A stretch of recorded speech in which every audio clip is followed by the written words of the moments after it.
When central banks around the world do this, they tend to break the system. Hello, ladies and gentlemen, and welcome back. In today's video, we talk about interest rates. How high are they going to get in 2023? And more importantly, what impact is that going to have on your stocks, commodities, and crypto trades and investments? We've also got a monthly close fast approaching. This will have a massive impact into the positionals that Wall Street is willing to place next. And on top of all of this, we're entering into a period of seasonal weakness. That means that March, at least for the beginning, could be a wild ride. Let's take a look at it all together right now.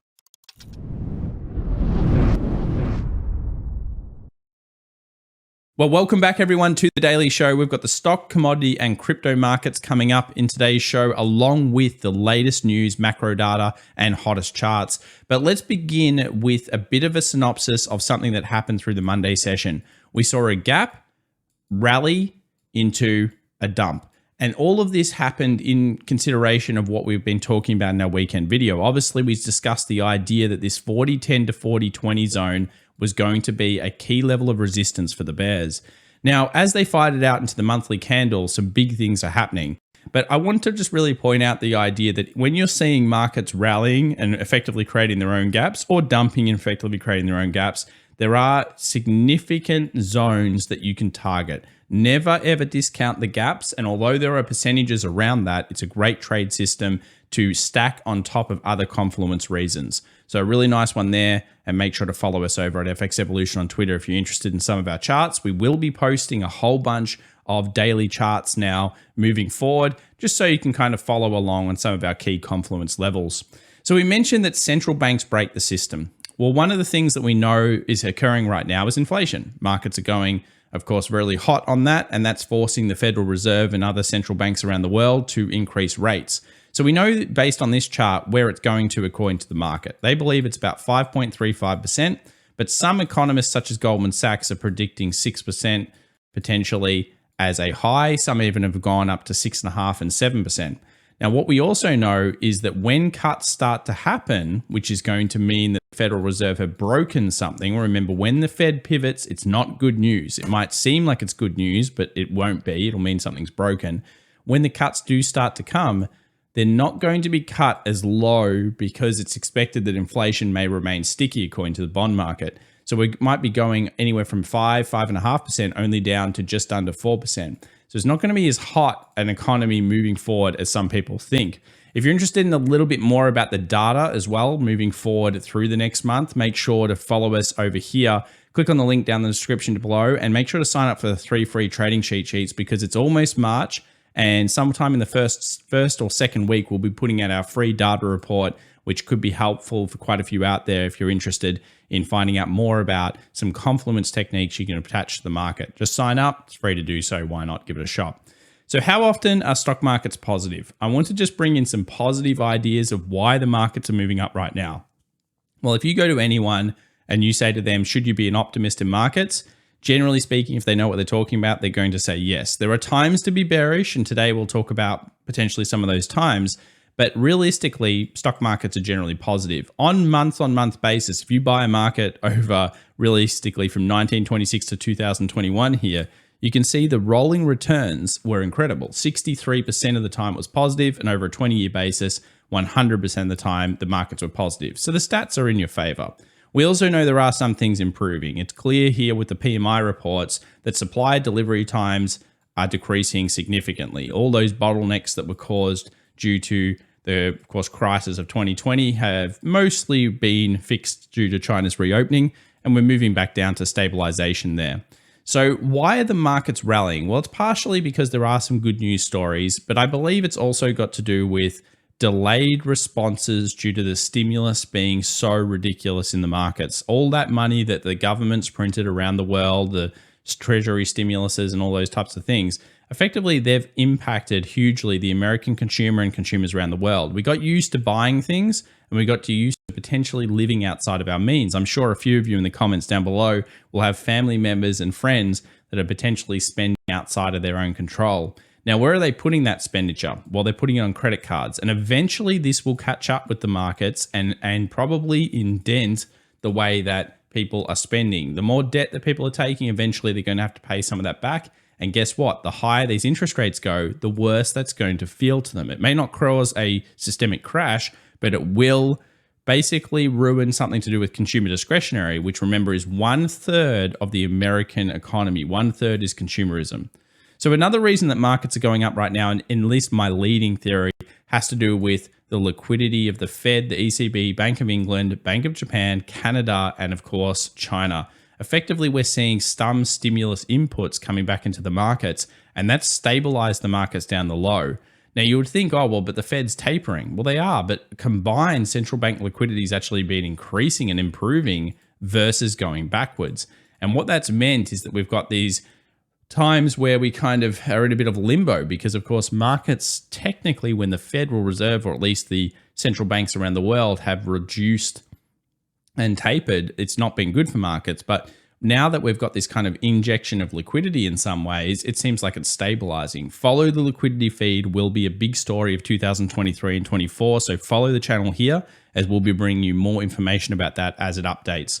Let's move over to smart money versus dumb money, a chart that we used in 2022 fairly effectively. And we used it recently to kind of dictate that maybe there was a bit too much FOMO in these markets. And of course, we've now seen how that's played out. The markets have dropped off. Although there are some outliers, of course, anything with the word AI in it has traditionally done quite well recently, Tesla and Nvidia, just to name a few. So we've seen during this dip that smart money's kind of purchased in a little bit. And there are some cases for why that may occur. They always tend to buy the dip. They always tend to rotate back in once they have more information. But at the moment, we are seeing a little bit of a switch. People are getting scared again. We'll be talking about whether you need to be that scared in these markets right now. The average S&P 500 return before and during bear markets. So at the moment, the market is basically pressing in no recession. This is the no recession path, and the no recession path would basically be like this and continuous of just dips that are bought, and overall we make new highs and everything's all good. Now, the bonds market at the moment with the yields still says that we should be going to recession. The problem is it's being kicked down the curb by this massive latent demand that we have due to the credit card expenditure.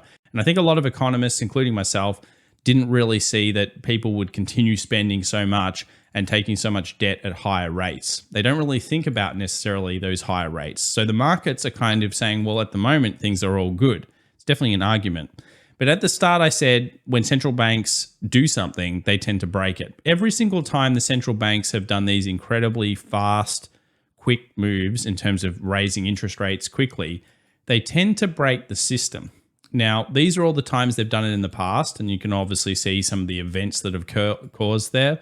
It doesn't mean that the markets are going to crash to 0% and 2% and 20% and all these types of things. But what it does show you is that there's likely, especially if you're a believer in recessions at some point back end of 2023 to 24 beginning, if you believe that's a thing, then overall the break or the Fed pivot is most likely going to bring with it some type of swan event. Now that swan event is unlikely to be super epic, but at the same time, it's certainly something that you need to consider when you're talking about portfolio balancing and everything else. If you're a believer in recession coming still in the US, which a lot of people don't believe anymore, then it's likely that that will be occurrence. So why have we been bearish on the market recently? Well, we talked about the idea of February turns. Now, of course, January was a little bit better than some would expect. It rallied past our 4,050 level and it kept going up and we got to that 4,200 zone on the SPY.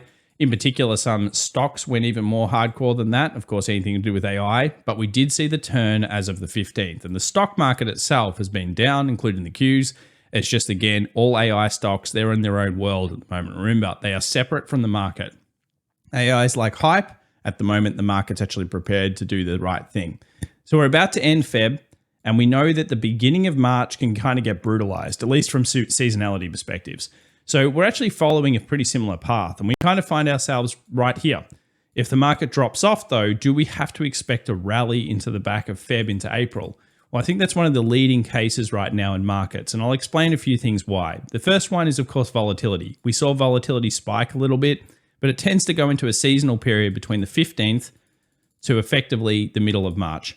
So if you're betting on volatility coming back into the market, this is the time that theoretically it does do so, though the VIX has been broken a little bit recently by these zero day to expiry options. Let's move over to the way that Wall Street's rotating. Generally, you want to see Wall Street rotating during sideways days and up days into defensive stocks. What do we mean by that? Well, we mean consumer staples, healthcare, and utilities.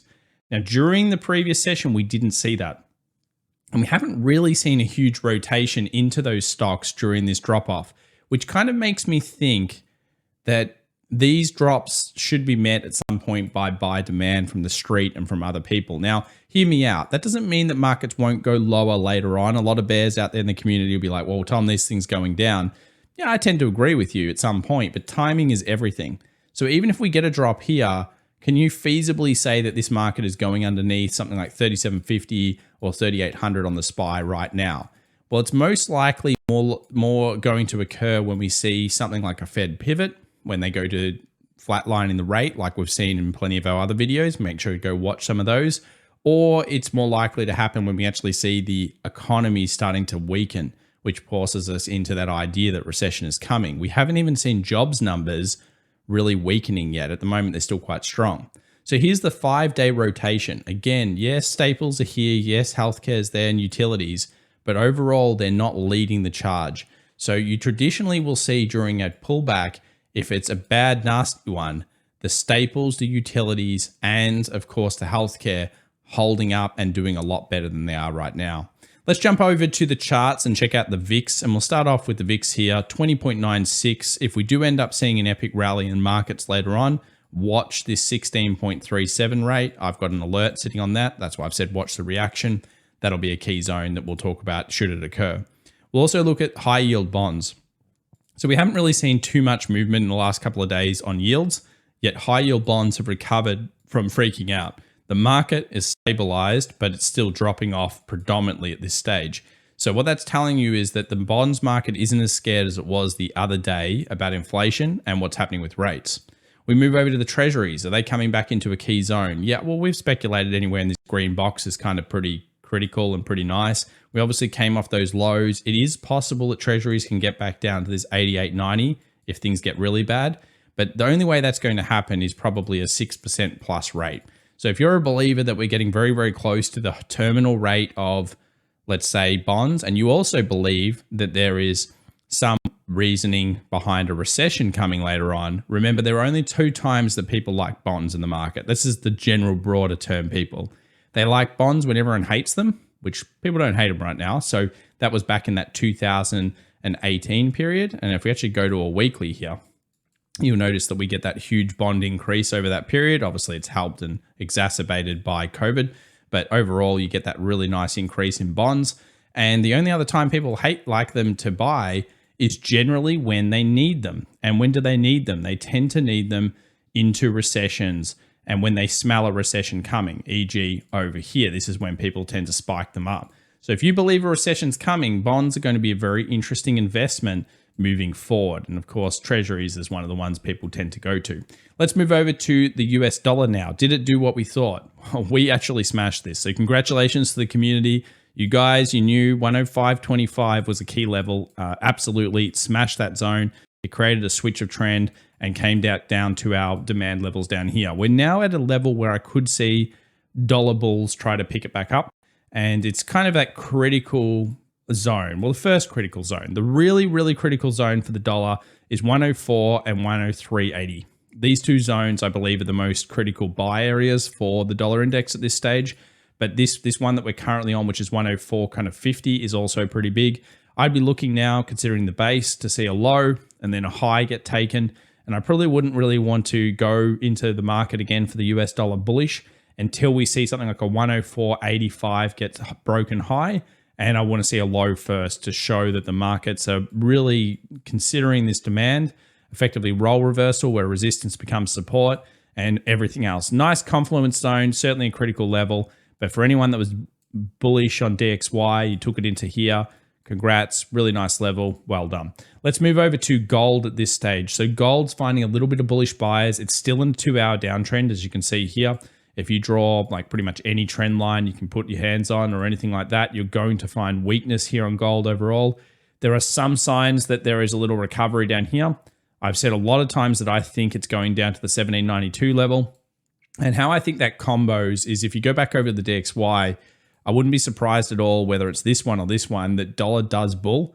And I've got this watch reaction here at around 105.51 to that 105.75. This zone, I believe, is what we would call an extreme level. And I'll put extreme 1 on it in the next video and we'll talk about it more. Dollar has been the trade, guys. I mean, the US dollar has been one of the best out there in the markets at this stage. We'll move over to something I've been discussing and pretty much hating on recently, which has been copper. Copper had a nice little switch on it through the last session. But if we bring it back up, we need to look at a few things. Now, we know that monthlies are about to close. So first up, we kind of had the highs. We obviously have this low switch trough, and we obviously are here underneath the trend. For copper really to get destroyed, it needs to get under 3.7, which is that last switch trend for the big highs. But overall, we know that there's some buyers that will commit themselves in the 3.8. The trend is currently down on a lot of these smaller time frames. And if we go over to a monthly, we can probably put in a little bit more perspective of what's occurred so far. So it's come up, it's hit our critical zones, it's shorted off. I'd like to see the weekly and the monthly in particular basically go underneath and hold these lows. So I really want to see copper move below 3.9346 again and then hold that close. So I think alerts like that will be interesting. And we're betting on like weakness here throughout March on copper in terms of the way that we're seeing the charts right now. Natural gas has everybody talking about it because it looks like it started to base off. Now, natural gas is called the widowmaker for a reason. It rolled a contract down here.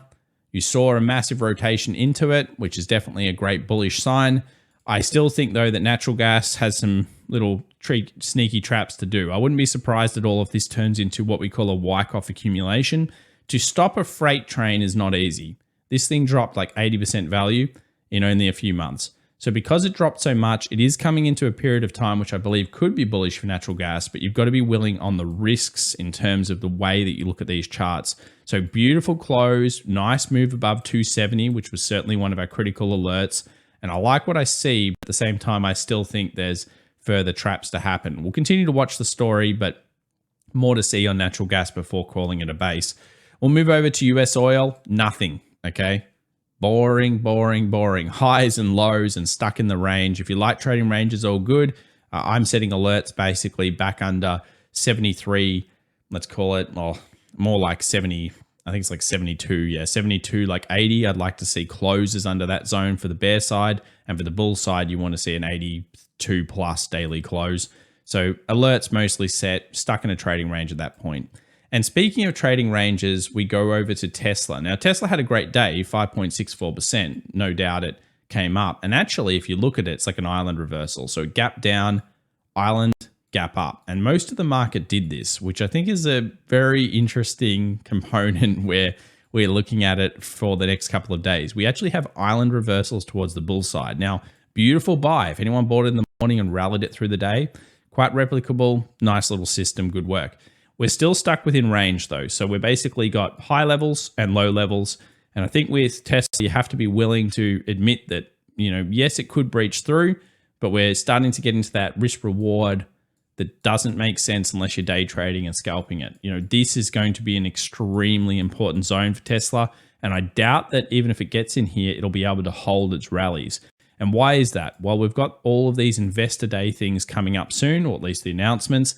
Those particular things tend to rally in and then dump during the times. It reminds me of Apple back in the past, where it used to happen as well. We'd see a new announcement of an iPhone, it would rally into it. As soon as the announcement was happening, the stock would dump. And that's kind of the traditional thing that markets like to do. Rally, it's like buy the rumor, sell the fact. Let's have a look at the options. Does that agree? People are getting very bullish into these things. It's really easy to buy into the storyline. So of course, we've got 200 buyers, we've got 2 10s, and we've got 2 20s. Lot of calls opening onto Tesla, which could create a squeeze. However, at this stage, if I was Wall Street, I also might want to go, well, I don't want to pay him off. Open interest amount, interestingly, is incredibly low still. So the average week will get us through like 1 million units. This is nothing near that. So yeah, bit of options, probably retail predominantly. Wall Street will have their way with it, and I don't think there's that much edge on the channel. But nice to see that island reversal, because that's something that you can usually ride through a couple of sessions. If the market turns bullish again on the Tuesday session, then yeah, potentially Tesla goes up even further. Let's move over to NVIDIA. I just wanted to point out that this is probably detached from reality. Anything with the word AI in it at the moment is doing really, really well. But notice how NVIDIA is consolidating. For bears, what you're going to want to see is a market where NVIDIA gaps low. And effectively, this could be a really nice trap. So again, island reversal ideas here. It's a very risky trade, but if you gap below, then theoretically, as a technical perspective, markets should continue to dump off. And you can move down to around that 207. Now, the way you do it, well, up to your risk management. And of course, you've got to look at it. Apple, another one with an island reversal towards the bull side. So we've got kind of different stocks here. We've got NVIDIA showing a potential island reversal towards the negative side. Tesla and Apple both showing bullish commitment. I think this is a pretty strong looking thing.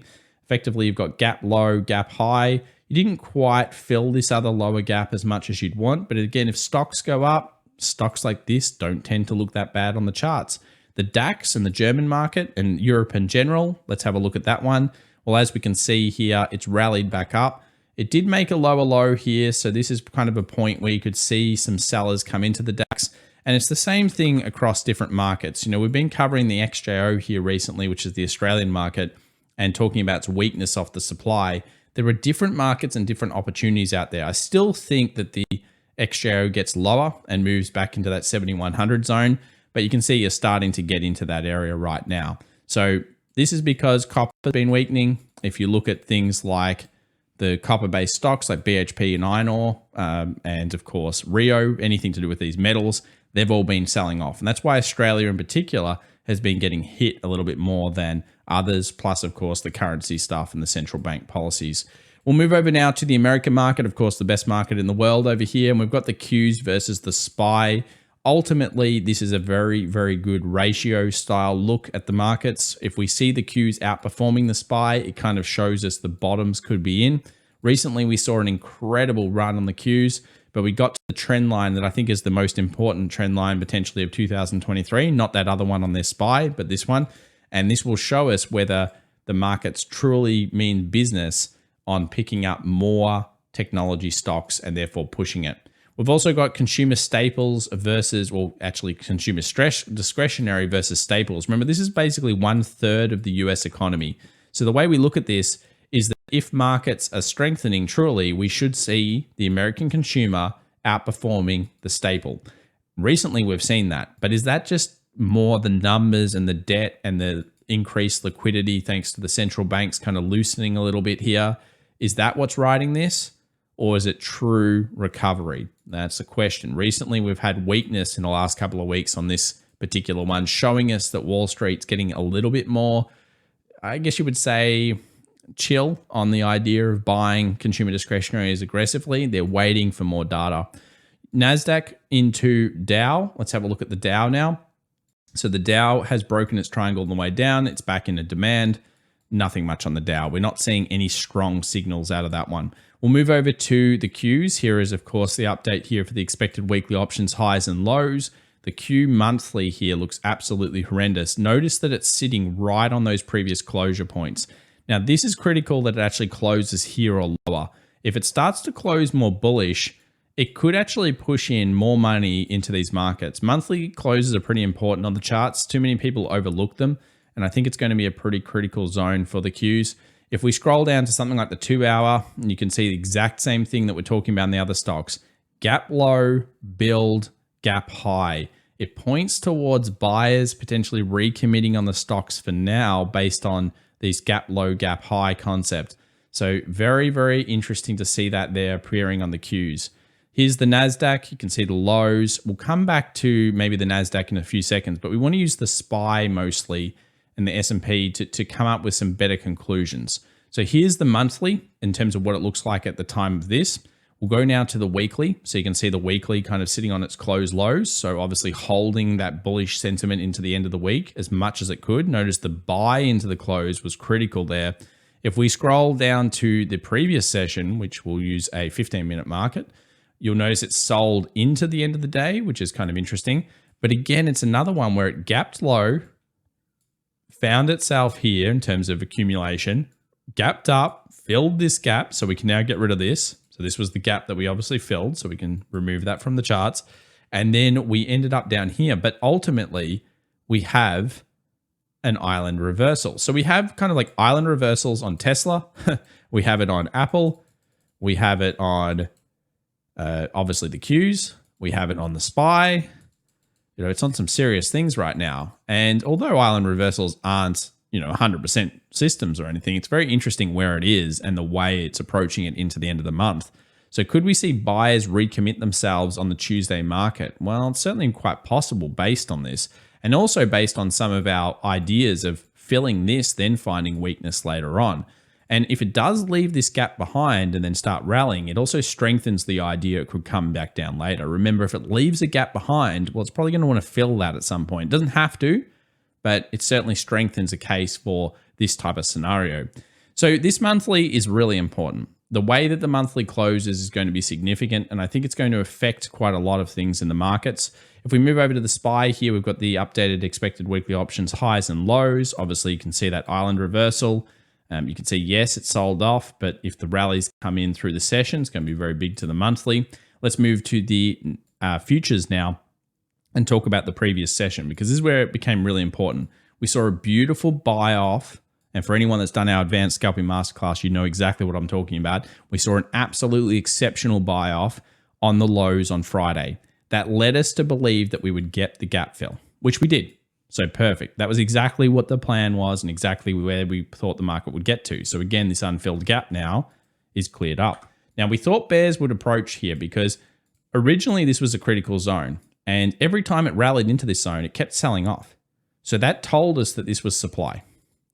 So for the bears, at the moment, the bears sit here in this red box. If we manage to get a closure above the 40.27 zone, that really exposes our next level of equilibrium, which we believe is somewhere between 40.80 and 40.90 based on a bunch of confluence techniques that we can use. We also know that we have on the real markets, island reversals towards the bull side, and that the market's kind of come down already from selling here, and it's found, I would say, an interesting low, and potentially we could move above 4,000. So I think 4,000 is going to be kind of like a little critical level, a little bit 4,001 for the next 24 hours in markets. If markets start to move above that, there's real potential for the markets to continue to rally, put pressure on the bear zone. And if they get through that, then of course push towards the 40.80, 40.90. Now, how does that work with the seasonality of March being weak? Well, remember, there's still a case for this to happen. And if this gap is left behind, it strengthens that case. And I think that's something that's really important to think about when we're looking at markets. If we go over to the 2 hour, if we look at this market as well, and we think about how it's gotten there, there's quite a lot you could go through. You could also put on a fib of what would happen if it did rally up to these zones. What would hit our golden pocket zone, which is that 61.8 to 66. It would fill the gaps that are there, which are 2 times gaps. And it would also hit into this previous supply line that's there. So we know the market already dumped heavily off that zone. So again, it would be tapping that supply, which led to, of course, a break of structure. So I still really like that as a bear zone. This was my predominant kind of bear zone for the Monday session. And if we breach through, I believe we move to this level. I mean, this is the way I kind of look at it. Where are the buyers at the moment in the markets? Well, of course, we do have some temporary buyers potentially in this unfilled gap and most traded zone. And then underneath that, of course, we go to the 3900s. And then underneath that, at the moment, I'm playing with a few different ideas, but predominantly I'm playing with the concept of potentially even filling the gap of 3750. So if we got really bearish on markets, this is a potential. And there's even the possibility of this, which goes to like a 4300, 4350. I want to play both options because I know that some of you are bulls and some of you are bears out there. There's real strategies which kind of could point towards these things as well. At the moment though, what do we know? We know that bulls probably are committed here. We know bears are committed here at this stage. And we know bears are most likely going to be committed here. The bulls have bought this zone before. So the unfilled gap zone could be where you see switches and little buys throughout the Tuesday session. But ultimately, they're the critical zones for the S&P 500 and what we want to focus in on here on the channel. So let's move over to the options market and we'll refresh this just to get it up for the third. Let's get the third up here. It's not an incredibly important options expiration, but we do know that 390 puts, there's too many of them. 81,000. It's definitely the put wall of the week. So it's unlikely the market's going to want to go too much under 390 for the close coming on the Friday. We also know that the maximum pain is sitting a little bit higher. So we're obviously at 402 on the maximum pain. So Wall Street would be pressing the idea of going bullish at this stage. 820,000 units is not very much. But yeah, that 390, probably a wall for the markets this week unless some horrible black swan style news comes out. Let's move over to Bitcoin. How's it doing? Well, it's struggling quite a lot. It's not really breaching through this level. If you're a 30K bro and you want 30K on Bitcoin, you really want 25,200 to be closed above. It gets a closure on a significant time frame like a daily, then I think you could open the flow gates potentially to the next level of equilibrium, which is likely to be around 30K. Nice big round number, probably a little bit higher than that. At the moment, how you're looking at this market is this is where we believe the bears sit. And again, I don't really know where the bulls sit heavily until we get back down into this 21,000 and 20,060. So this is where I believe the bulls sit heavily and current direction swing is up. And the bears are just chilling on these extreme highs saying, this is where we tried to sell it. You can see the reactions. So you're in the middle of nowhere land on Bitcoin until the market chooses to do what it really wants to do. Now, we're moving forward in terms of news. Is there much? Well, the CB Consumer Confidence, 10 a.m. New York time, coming out on Tuesday. Then we scroll through here and we've got ISM Manufacturing PMI, 10 a.m. So it's a lot of aftermarket opens here, Wednesday, March the 1st. And then we scroll down here and we've got a couple of FOMC members coming out to give us their opinions. And then we've got ISM Services PMI on Friday. So there's still economic news coming out. There's still a bunch of information occurring in these markets. We've got some critical levels on the S&P. We're still liking that idea that we potentially could see a rally into 40, 80, 40, 90. I believe the monthly close is something that we should really be paying attention to. And of course, as usual, that will potentially begin some of those nicer trends and give us more clarity on the situation. So for anyone that was trading Monday, congratulations. If you're looking at that zone as a bit of a bear area, certainly a nice level in the morning open. And remember, gap fills are a great level of confluence, along with, never forget, at this point, the Federal Reserve has most likely broken the system. And when they pivot and at least start cutting rates, they're never doing it out of the goodness of their heart. They're instead doing it because they broke something and they don't want to tell anyone what it is yet. Then the market will sniff it out, and usually it brings a little bit of the pain train. Make sure to subscribe if you enjoyed this content. Click on the links in the description down below if you want to follow along with FX Evolution and everything we've got. And of course, thanks so much for your support. Bye for now.